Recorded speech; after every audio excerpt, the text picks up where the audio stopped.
أعوذ بالله من الشيطان الرجيم بسم الله الرحمن الرحيم السلام عليكم ورحمة الله وبركاته আজকে 1971 সালে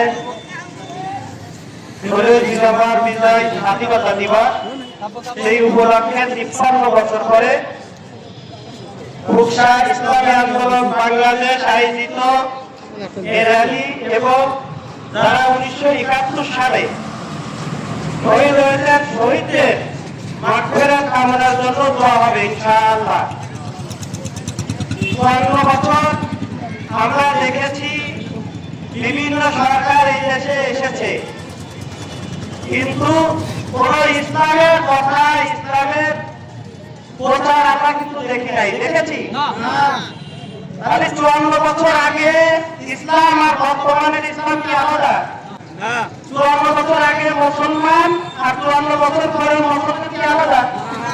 মুসলমান 54 বছর আগে যে মুসলমান ছিল 54 বছর পরে সেমই মুসলমান। তো আপনারা দেখেছেন ক্ষমতা কি সারা জীবন থাকবে? 16 বছর পরে আমরা কি দেখলাম 300 আসন ছিল, 300 আসন এমপি, একটা এমপি নাই আমার জীবনে। আমি এই প্রথম দেখলাম বিশ্বের ভিতরে কোন দেশে যে একটা এমপি থাকতে সব পালাইছে, এটা আমার জীবনে প্রথম দেখা। ক্ষমতা যারা এখন ক্ষমতায় যাচ্ছি আমরা খুব আমরা মানছি যে ক্ষমতায় যাবো, আমরা ক্ষমতায় যে এ করবো সে করবো, ক্ষমতা তো বলবেন না ভাই।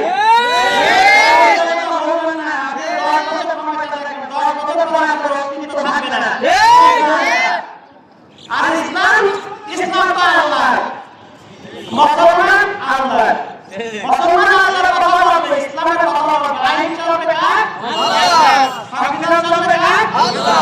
কোন মানুষের রচিত সংবিধান যদি কেউ বিশ্বাস করে না থাকবে না, সে মুসলমান থাকবে না। মানুষ আল্লাহু আকবার, আল্লাহু আকবার, একমাত্র সংবিধান চলবে কোরআনে। কোরআনের সংবিধান ছাড়া শান্তি আসার কথা না, হতেও না। আমরা শান্তি রেখে বলছেন একটা সভাপতি, ইসলামী আন্দোলন শুরু হওয়ার সভাপতি বলছেন যে শান্তি খুঁজি রাস্তায়, শান্তি কিছু ইসলাম, ইসলাম শান্তি ধর্ম। এই ধর্মের উপর থাকলে আপনার দুনিয়াতেও শান্তি, মৃত্যুর পরেও শান্তি, আখিরাতেও শান্তি।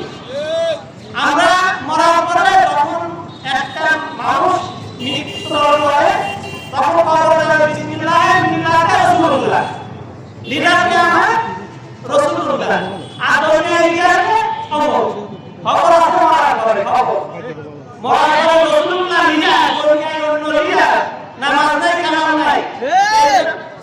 এই জন্যই 99% মুসলমানের দেশে আমি হাতে ধরি পায়ে ধরি ইসলামী দোয়ারে আসেন আপনারা, ওটা ভালো করে আসেন, যেটা ভালো, এবং নামাজ পড়েন। মুসলমানের সর্বপ্রথম নামাজ, ফজরের নামাজ। আমরা যারা নামাজ পড়ি, আমি অনুরোধ করবো আসেন আমরা নামাজ পড়ি। দেশ ও জাতির একটা নামাজি ব্যক্তি ভবিষ্যতে খারাপ কাজ করতে পারবে না, পারবে?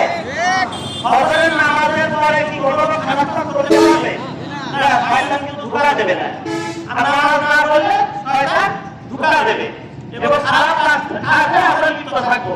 এই জন্যই আমি সবার পায়ে ধরে আবার বলছি, আপনারা আসেন, আল্লাহর রাস্তা আসেন, নামাজের পথে আসেন, কোরআনের পথে আসেন, আল্লাহর দ্বীনের পথে আসেন।